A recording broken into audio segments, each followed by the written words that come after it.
So we're now in one of our Heatset web rooms. We're standing in the beginning of the press, which are the roll stands. Now the web press is defined by the fact that we're printing off of rolls of paper instead of individual sheets. These rolls can weigh up to 3,000 pounds, typically 1,200 pounds. The beauty of these splicers is that they allow us to run continuously while splicing from the roll that's going on press speed to the stationary roll that's going to replace this one eventually when it runs out. There's a computer that measures the speed of that shaft, so when it gets to a certain threshold, will automatically splice into the stationary roll. Now obviously that roll is inert or it's stationary, so there's a series of festoon rollers that absorb that inert energy that allow the press to take that stationary roll back up to press speed while not shutting the press down. You see, with web printing, you can't shut it down to make adjustments. You have to make all of your adjustments on the fly.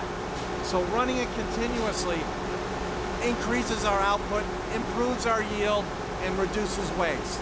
Bottom line, ends up with a more competitively priced product for our customers.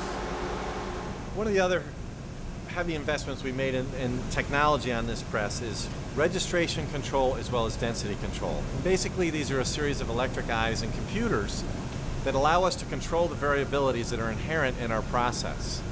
Now, when you're printing four-color process, each of the four primary colors, red, yellow, blue, and black, have to line up precisely to give the customer the quality image they want. So these little diamonds here are calibrated in our electronic prepress department, put on the plate, and then printed, obviously, on the press. There's a series of electric eyes that reads each of these, and within 200 impressions can make sure that all four of those primary colors fall into perfect register. Not only do we register these four, we register the four on the other side, and we register the top of the sheet to the bottom of the sheet. What this means is that we waste less paper, and we can hold fit throughout the run. Those are very vital points for both competitive price jobs as well as quality jobs. And 2 years ago, the latest upgrade we did for the press is we invested in closed loop density control. So registration is one vital factor for color. The other is how much ink are you putting across the page for each color. Again, you have to put the proper amount of each color to maintain proper flesh tones and render the right type of color that the customer is looking for.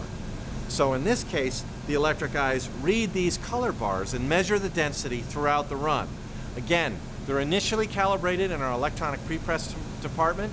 We store them onto the plate and burn them onto the plate, and the press itself has been fingerprinted so we know what's going to happen once we're out in the press room environment when we introduce ink, water, heat, and all the variables that go into printing on this piece of paper, which itself is not the most stable media. At the end of the day, these investments in both color registration as well as color calibration allow us to give our customers a high quality color product at a competitive price. Without these tools, we wouldn't be able to stay as competitive as we are.